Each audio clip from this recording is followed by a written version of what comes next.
Hello friends, I am glad to see you again. Today I will tell you about the HOA that ordered me to leave my pool.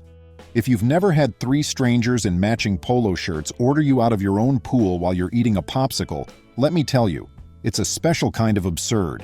It was a Saturday late morning, bright enough to make the blue tile glow. I'd finished skimming leaves and was half submerged on the sun shelf, legs out, earbuds in, listening to an audiobook about small claims court because that's who I am now. 2 years ago, I would have spent a Saturday building playlists and marinating ribs. Now I study municipal codes and case law like I'm cramming for a bar exam I never signed up for, thanks to a homeowners association that could find a violation in a paper bag. I was about 3 chapters deep into habitability versus harassment when my gate clacked and swung open. Nobody knocks anymore. People just appear on your property, clipboards in hand, oozing a confidence that says they've never been told no with their whole chest.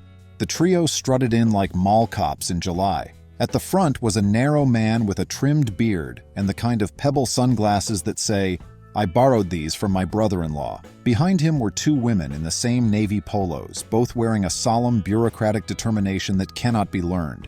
It must be felt. They had name tags clipped on: Calder, Beeve, and Tamsin. Shiny, engraved, authoritative. I knew the type. I'd seen them at the monthly compliance walk stalking the sidewalks with a plastic ruler to measure grass height. Calder, the one with the pebble shades, put both hands on his hips and spoke like a middle school principal. "Pool use is restricted pending board approval. You're going to need to exit the water." "Board approval?" I squinted over my sunglasses. "My board-approved popsicle is melting." Bev clicked her pen, a dramatic staccato. "Unauthorized modifications, sir. This pool was resurfaced without an architectural review application filed in duplicate," she said, pronouncing duplicate like it hurt. "That'd be news to the contractor," I said, sitting up so the water sluiced off my shoulders. "The resurfacing was approved last January. See the fancy tile? That email thread is longer than the last winter." Calder ignored that. "And there appears to be a non-conforming shade structure." He pointed toward my beige umbrella. It was on a weighted stand. You could push it with your foot. I'd bought it from a big box store whose name I won't use because they don't need the mention. "That's called an umbrella," I said. "Humans use them to block the sun." Tamsin didn't smile. "You'll need to exit the pool." She gestured with a laminated sheet titled "Temporary Stop, All Use." The lamination glistened like they'd licked it before walking in. "You're trespassing," I said, polite, not even annoyed yet. "I didn't invite you back here. The front door is that way and you can wait on the porch while I get your paperwork." Calder's jaw set. "We have authority under the CC&Rs. Show me the clause that says you can walk into a fenced yard without notice," I said. "Because the police will want to see it too." That got a reaction. Bev's pen paused mid-click. Tamsin shifted her weight. Calder cleared his throat. "Look," he said, "we can call our boss." I put my popsicle stick on the edge of the sun shelf like it might be evidence later. "Please do." Calder pulled out his phone. He used a voice that was equal parts deferential and eager, the way a new teacher calls the principal during a fire drill. "Hey, Trent, we've got a situation. Unpermitted pool use. The resident is refusing to comply." He listened, nodding. "Backyard. Gate was unlocked." He glanced at me. "Yes, we asked him to exit." He nodded again. "Okay." He put the phone on speaker. A thin, sharp voice came through, the kind that slices a bagel in midair. "This is Trent with Scotia Management," the voice said. "Who am I speaking with?" "You've reached the guy who pays the mortgage," I said. "My name is Jonas." I did not tell Trent that yet. "Sir, the HOA board has directed an immediate pause on use of the pool pending an investigation," Trent said. "If you refuse to exit, we will document the violation and call the authorities." "What investigation?" I asked. "Multiple complaints," Trent said. "Noise, unauthorized gatherings, and an improperly fenced pool barrier." "I have 3 neighbors total," I said. "One of them is a retired piano teacher who bakes bread for the cul-de-sac. One is a middle-aged paramedic who works nights and waves with his coffee during the day. And one is the HOA president who has never smiled in his life. Guess which one filed your multiple complaints?" "We don't disclose complainants," Trent said like he was reading the label on a prescription bottle. "Please step out of the pool." "Absolutely not," I said. "Also, your boss isn't the HOA. He's a vendor. Vendors don't have police powers in a backyard.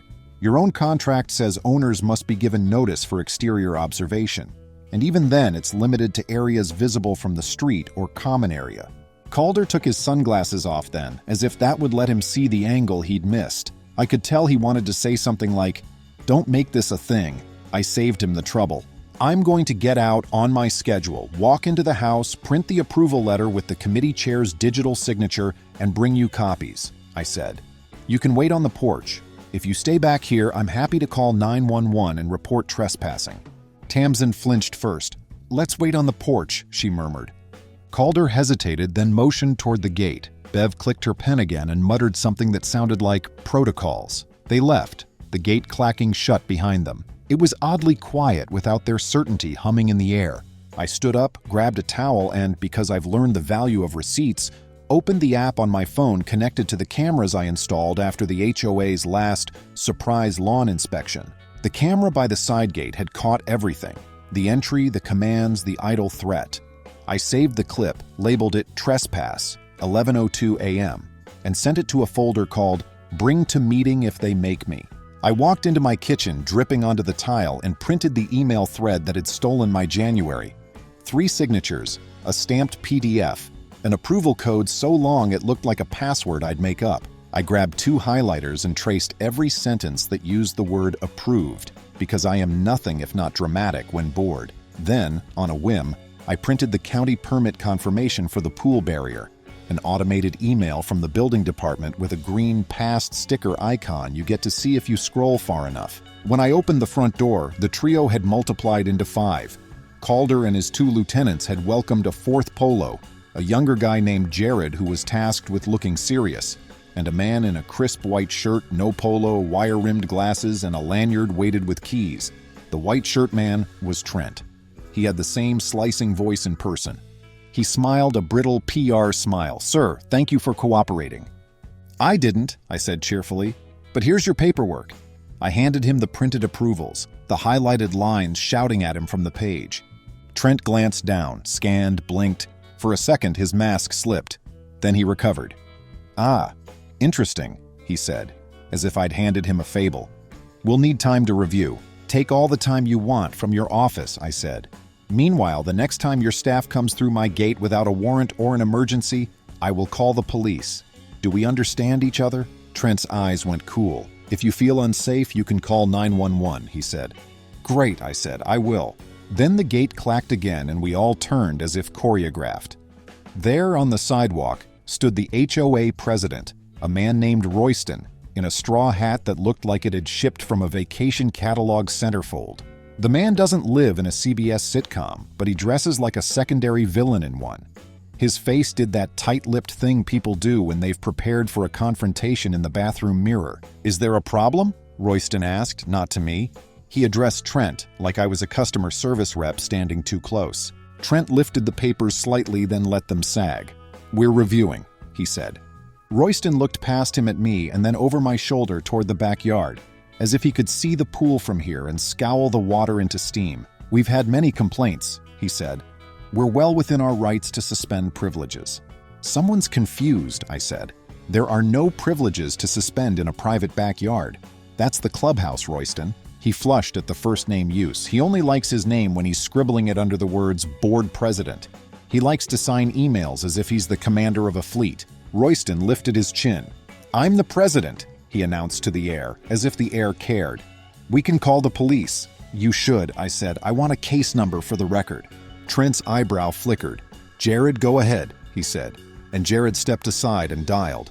I didn't think they'd do it, but the little group of polo shirts watched me while Jared explained to 911 that there was a non-compliant resident refusing to vacate a restricted pool. I stood there with my towel over my shoulder and my printed permits in my hand and thought, I cannot believe this is my Saturday. 2 patrol cars rolled up faster than I expected. Our city is weird about HOA calls.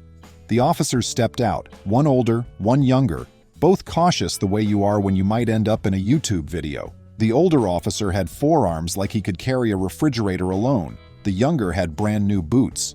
"Afternoon," the older one said. "Everybody take a breath." I nodded. "I'm Jonas," I said, "owner of the property. These folks walked into my fenced backyard without notice and demanded I get out of my pool. They're claiming they have authority under HOA rules that allow them to do that. I have the approvals for the pool resurfacing and barrier. I'm happy to show you." Trent jumped in. "Sir, we're the association's management company, and we have the right to enforce—" The officer held up a hand. "I'm going to talk to one person at a time," he said. He turned his attention to me. "Do you have ID, Jonas?" I handed it over. He looked at the address, then at me, then at the house, the way someone builds a mental web. "And you said they entered your backyard today without consent?" "Yes," I said. "I told them to wait on the porch. I have video."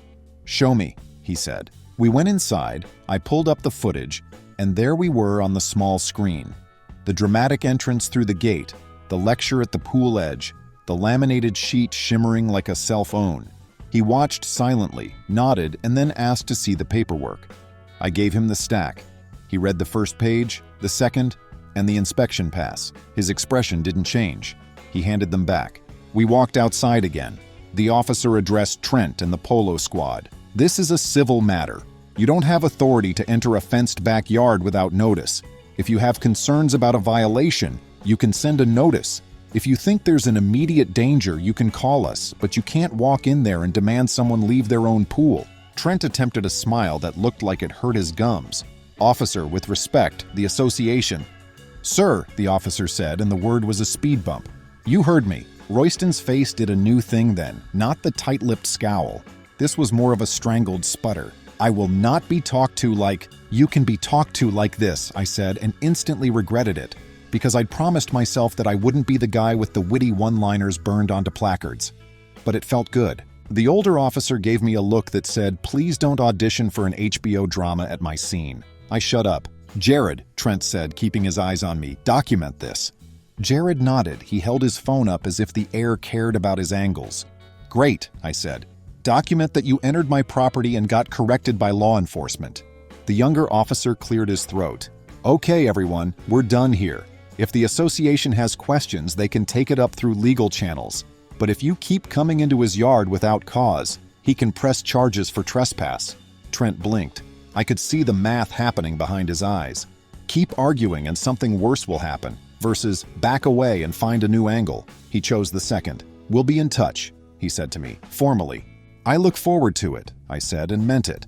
I love paper trails the way some people love a perfectly grilled steak. They left then, the gate clacking one last time, the two patrol cars rolling slowly down the street. Royston lingered on the sidewalk, his straw hat an insult to shadows. He looked at me like I'd scratched his car and blamed the sun. "You won't like where this goes," he said, but his voice lacked its earlier performance. It sounded smaller.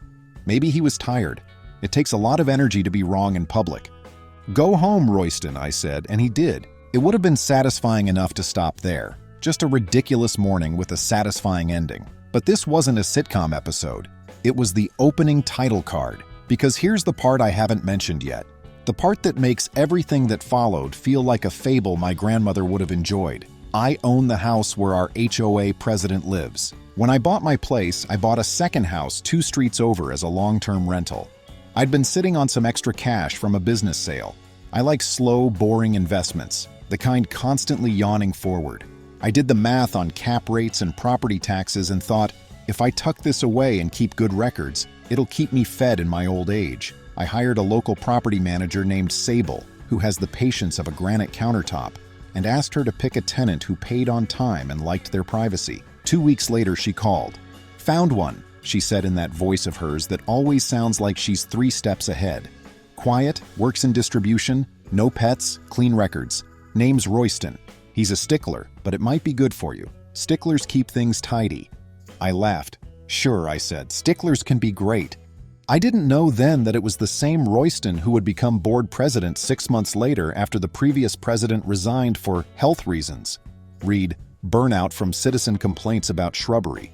I didn't connect the name on the lease with the name on the CC&R complaint emails until after the pool confrontation, when my brain tossed me a file folder I'd forgotten I owned. It hit me that afternoon as I was skimming an email thread from Scotia Management, Trent's outfit, asking whether my garbage cans had been stored away within the 15-minute window allowed. It had Trent's digital signature at the bottom and the line, "Sent at the direction of the board president Royston."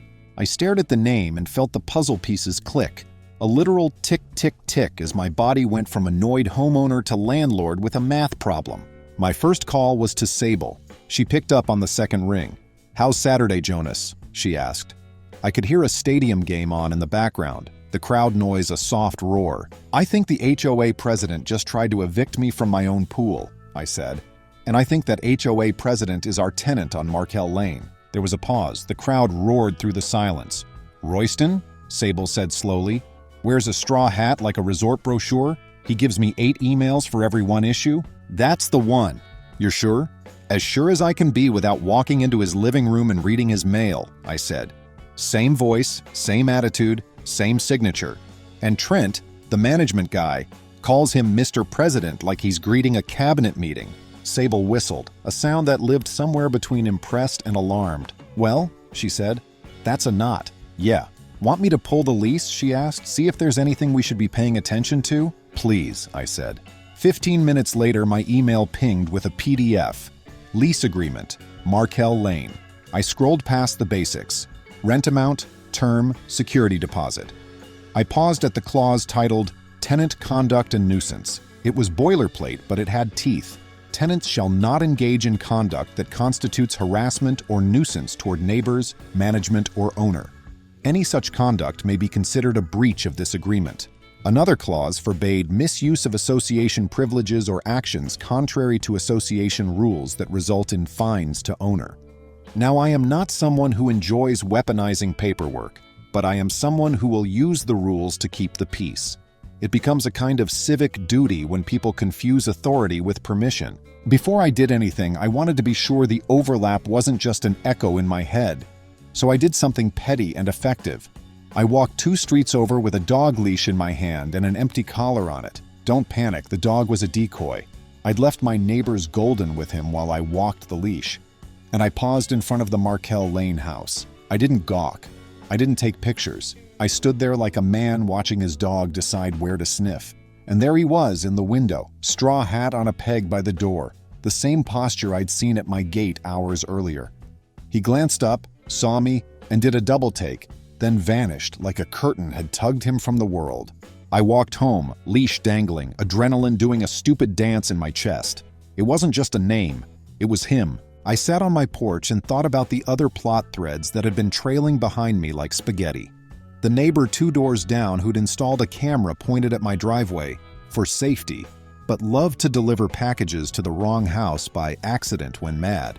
The kid who'd stopped by the clubhouse crying 2 weeks ago because someone used the sprinkler schedule to flood the sidewalk and slip prank him into a fall. The letter I'd gotten about my barbecue grill being visible from the street for more than 2 consecutive days. The unreturned call from a board member named Charla, who seemed tired and had whispered, "I didn't vote for this," before hanging up. None of it lived alone. It all ran through one choke point. A man who loved rules when they were weapons and hated them when they were mirrors. I called Sable again. "If a tenant harasses people through an association position," I said, "and uses that position to target his landlord with bogus enforcement, you want to know if it's a breach," she said. "Yeah, depends," she said.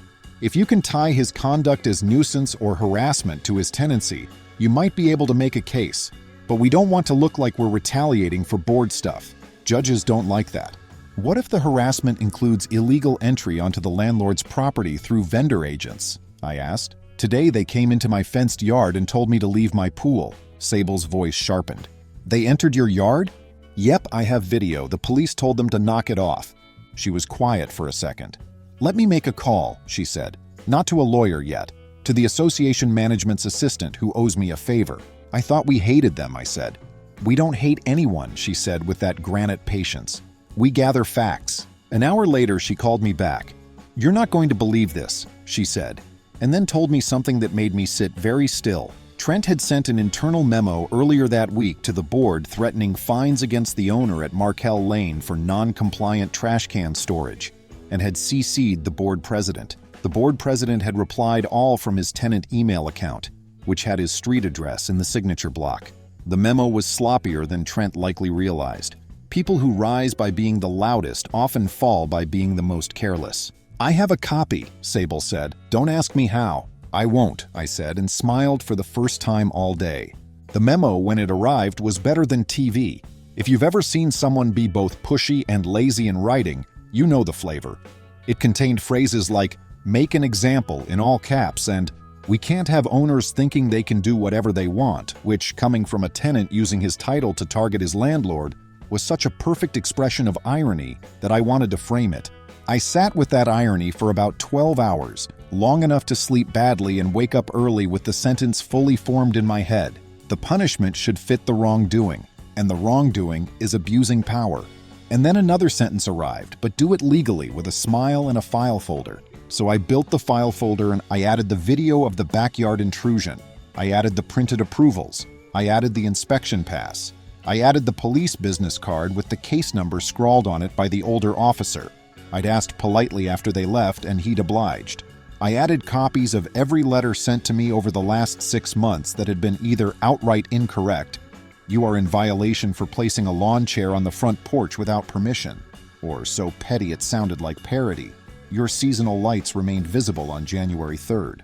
I underlined the parts where the sender was the management company, and I circled the parts where the sender wrote, "At the direction of the board president."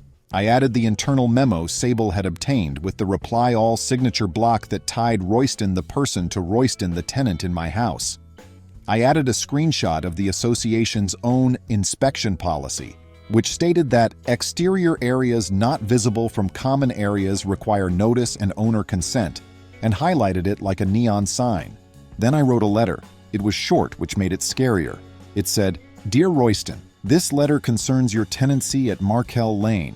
It has come to my attention that, in your capacity as board president, you directed or approved vendor agents to enter my property without notice and demanded I vacate my private pool area. You also initiated or encouraged a pattern of baseless violations against me as an owner, as evidenced by the attached correspondence and internal memorandum. This conduct constitutes harassment and nuisance under paragraph 16 of your lease and has resulted in the involvement of law enforcement.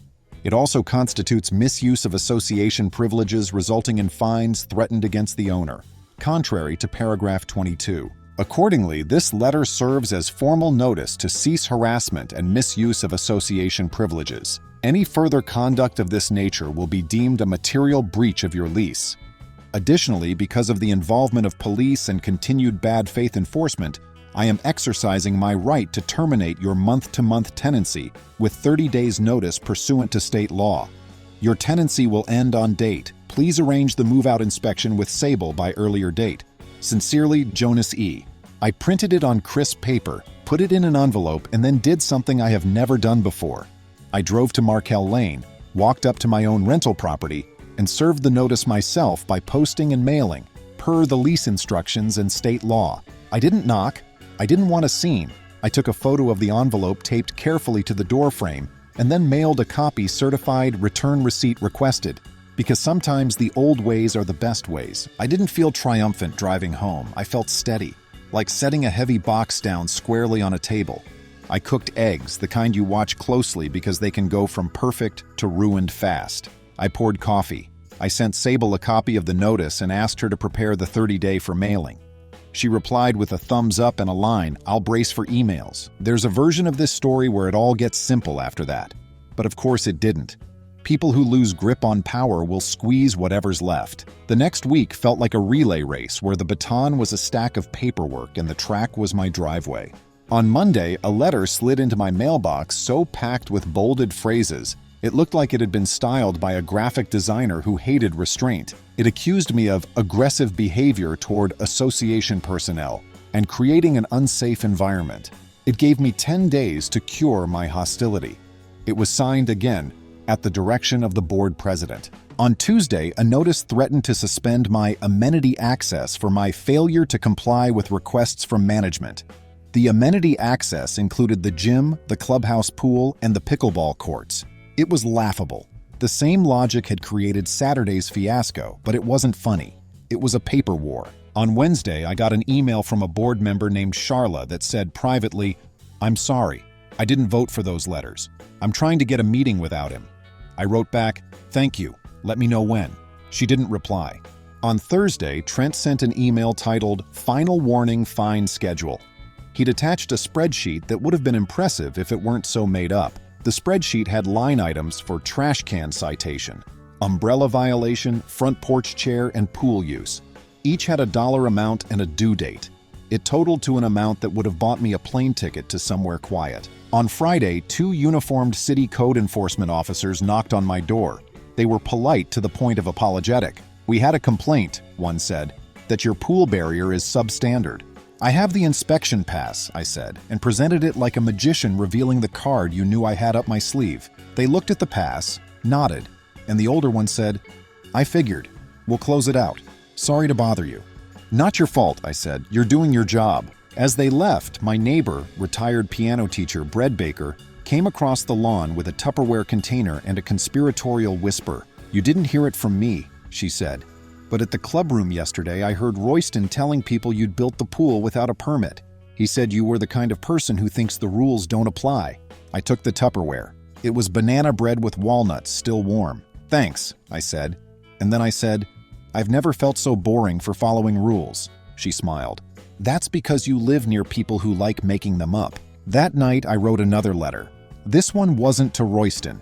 It was to the entire board, with a courtesy copy to Trent. And it read like the outline of a TV courtroom episode. It listed dates, times, subjects, and the exact language of the law regarding entry onto land, the association's own inspection policy, and the state statute that forbids associations from interfering with owners' quiet enjoyment or using fines as a harassment tool. It referenced the police report. It attached the inspection pass. It mentioned, almost as if accidentally, that the board president was my tenant and that there was a conflict of interest in directing enforcement against his landlord. It did not threaten.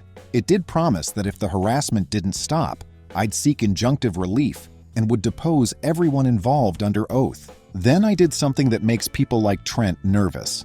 I CC'd the city council's liaison to neighborhood associations, whose email address sits on the city website for the precise purpose of mediating HOA disputes before they become lawsuits. I didn't ask the liaison to intervene. I merely included them. People behave differently when someone in a suit is watching. On Saturday morning, 1 week after the popsicle incident, I woke to an email from Charla with the subject line, "Emergency Board Meeting." The body of the email said, "We're meeting today at noon. Open session first. You should attend." I showered, shaved, and put on the most neutral thing I own, a gray t-shirt and jeans. No slogans, no bravado.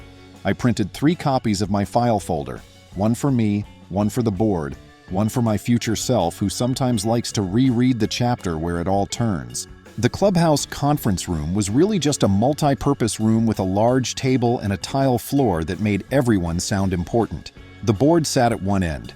Charla looked tired, but resolute. A man named Dev, whose kid had busted his lip on the clubhouse slide last spring, sat next to her with a stack of papers that looked like they might bite someone. A third member, an older woman named Eloise, who wore a sweatshirt embroidered with flowers, sat between them. There was an empty chair with a nameplate that said Royston. It stayed empty for the first 10 minutes. Trent was there, of course, with Jared and a new assistant who looked worried in the way people do when they realize their boss is their syllabus and the test is today. Charla banged a gavel she'd borrowed from somewhere. "Open session," she said. "Any owner comments?" I stood. I did not make a speech. I simply said, "On date, management staff entered my fenced backyard without notice and demanded I leave my private pool. I had approvals and permits. The police were called. They advised management to leave. Since then, I've been sent multiple baseless violation letters and threatened fines. Here is my file. Please review." Trent tried to speak. Charla held up a hand. "Let's hear all public comments first," she said. 3 other owners spoke. One, a nurse named Kendry, said he had video of Trent's staff taking measurements of his fence from inside his side yard while he was at work. Another, a teacher named Mags, said she'd been told her welcome mat was a trip hazard. Eloise's eyebrows rose with each sentence. Then the door opened and Royston entered, late, straw hat under his arm because he knew better than to wear it inside, but liked everyone to know he owned one. He sat. He didn't look at me. Charla closed the open session and opened the board discussion. "Trent," she said, "did your staff enter Jonas's backyard?" Trent's face did that thing again, calculating options. "We believed we had authority to investigate a possible hazard," he said. "We acted in good faith." "That wasn't the question," Dev said, flipping a page like a prosecutor. "Did your staff enter his fenced yard without notice?" Trent hesitated, then he nodded. "Yes." "And you called the police?" Eloise asked, her voice soft in a way that made it more powerful. "We did," Trent said, "to resolve a dispute." "The police told you to leave," Dev said. "They advised it was a civil matter, yes," Trent said, the words sanded down. Charla looked at Royston. "Did you direct any of this?" He sat up straighter. "As board president, I set policy. Day-to-day actions are handled by management." "Did you direct any of this?" Dev repeated, and it was like a nail being driven. Royston looked at Trent. Trent looked at the table. "We received multiple complaints," Royston said finally, to no one and everyone. "From whom?" Eloise asked. "We don't disclose complainants," Royston said, reaching for a familiar shield that was beginning to look like paper. Charla exhaled. "We are suspending management's authority to perform inspections inside fenced yards without owner notice," she said. "Effective immediately." Trent opened his mouth. Charla didn't look at him. "Furthermore," she said, "we are rescinding all fines and violation notices issued to Jonas since January related to the pool, umbrellas, trash cans, porch chairs, and seasonal lights." Eloise nodded. Dev seconded. They voted. It passed 3-0. Royston did not vote. He couldn't ethically, not with a conflict that could be seen from space. "Now," Charla said, turning a page, "the board has become aware that our president is a tenant of an owner who has been the subject of enforcement directed by the president. That's a conflict of interest under our bylaws. We are calling for a special election to select a new president pending resolution." If you've ever watched someone lose a crown they made for themselves, you know the sound. Not a clang, but an exhale. Royston's shoulders reset to human size. He jolted up. "This is a witch hunt." "Sit," Dev said. "We're not throwing you out, we're taking the keys back." It should have ended there. I added one more thing. I held up the notice I'd served. "As Royston's landlord, I've terminated his month-to-month. Harassment, misuse of authority, police involvement. 30 days. Royston searched my face for bluff. Charla tapped her pen. Adjourned. Guilt fluttered. The kind you feel picturing boxes. But sympathy isn't surrender. In 10 days, he filed for a hearing, mailed retaliation claims, asked my manager Sable to pay late, posted about toxic neighbors, and planted a "Protect Our Neighborhood" sign. I replied once through counsel, lawful notice, documented harassment, vacate by the date. The board rescinded my fines, barred yard intrusions, and banned 911 for non-emergencies. Then the dumb crescendo. He kept his clubhouse fob and staged a town hall, charged $10 for folders, and declared himself president. Police escorted him out. He knocked on my door next, sliding a letter under it. Promises, blame, no move-out plan. The deadline passed, Sable filed. 3 days later, management fired Trent for stunts. The board elected Dev, Eloise, and Charla. At court, Royston arrived rigid, self-lawyered. Our binder beat his bluster. The judge asked one question. "Did you receive proper notice?" He said yes. Then the rest is noise. Judgment entered. 6 days later, the sheriff supervised an exit. What he left, a dent behind Live Laugh Love, a stack of violations, and a taped-over key fob. We changed locks, patched, tossed, and turned in the fob. Peace tried to return. An anonymous forum smear popped up. Manager Imani deleted it and tightened rules. A mail-order defamation threat arrived. My attorney planted a flag.